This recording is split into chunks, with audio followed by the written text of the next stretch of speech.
சொல்றான் இன்னைக்கு உங்ககிட்ட வெங்காயம் இருக்கு, என்கிட்ட வெடிகுண்டு இருக்கு, வீசுனா நான் வெங்காயத்தை எடுத்துட்டு வரேன், நீ வெடிகுண்டை காட்டு. தைரியம் இருந்தா அவன் பாணியில நம்ம கேட்போம். உனக்கு தைரியம் இருந்தா ஒரு அப்பனுக்கு ஆத்தாளுக்கு நீ பிறந்திருக்க, நீ தானே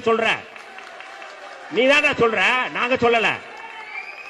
நான் வெங்காயத்தை எடுத்துட்டு வர மேடைக்கிட்டே காட்டுறேன், நீ உனக்கு தைரியம் இருந்தா வெடிகுண்ட காட்டு. நீ ஆமா. கனிமொழி அவர்களை பார்த்து அவர் கேட்கிறார், நீங்க எதுக்கு தூத்துக்குடியில போய் நிக்கிறீங்க? அப்ப நீங்க அங்க இருக்கிற சாதியை நீங்க ஏமாத்துறீங்க, நீங்க நாடாரா? அவர் கேட்ட கேள்வி. அது கேட்டுட்டு ஸ்டாலின் நாடாரா, முக தமிழரசு நாடாரா? அப்படின்னா ஒரு அப்பாவுக்கு 2 சாதி எப்படி இருக்க முடியும்? அப்பனா நீ ஒரு சாதி, உன் பொண்டாட்டி ஒரு சாதி சீமான். அப்போ உன் பையனுக்கு 2 ஜாதி இருக்குதா? அப்ப பிரபாகரன் ஒரு ஜாதி, அவருடைய ஒய்ஃப் ஒரு ஜாதி. அவங்க பையன் கேட்டா அவங்க அப்பாவுக்கு 2 ஜாதி சொல்ல முடியுமா? ஆனால் தந்தை பெரியார் அவர்களை இழிவுபடுத்திக் கொண்டு இந்த மண்ணிலே ஒருவன் வாக்கு கேட்டுக் கொண்டு இருக்கிறார் என்றால் இதை விட அவமானம் எதுவும் இருக்க முடியாது. ராமனையே செருப்பால் அடித்த தலைவன் இவன் ஏமாத்திரம், சீமானிய மாத்திரம். பொதுவா போய் நீங்க புதுசா போகிற இளைஞர்கள் பொடியன்கள் சொல்லுவாங்க, நான் விடுதலை புலி ஆக போறேன், எனக்கு துப்பாக்கி வேணும், போய் சுட போறோம், சிங்களவர்களை சுட போறோம் அப்படின்னா உடனே துப்பாக்கியை கொடுத்து பயிற்சி கொடுத்து நீ போன்னு சொல்ல மாட்டான். தமிழ் தேசிய அரசியலுக்கு எது தடையாக இருக்கிறது? திராவிடம் தடையாக இருக்கின்றதா, அல்லது தெலுங்கு தேசியம் தடையாக இருக்கின்றதா, அல்லது கன்னட தேசியம் தடையாக இருக்கின்றதா? எது தடையாக இருக்கின்றது? இந்திய தேசியம் தான், இந்தியம் தான். சீமான் எடுக்கிற அரசியல் திராவிட வெறுப்பை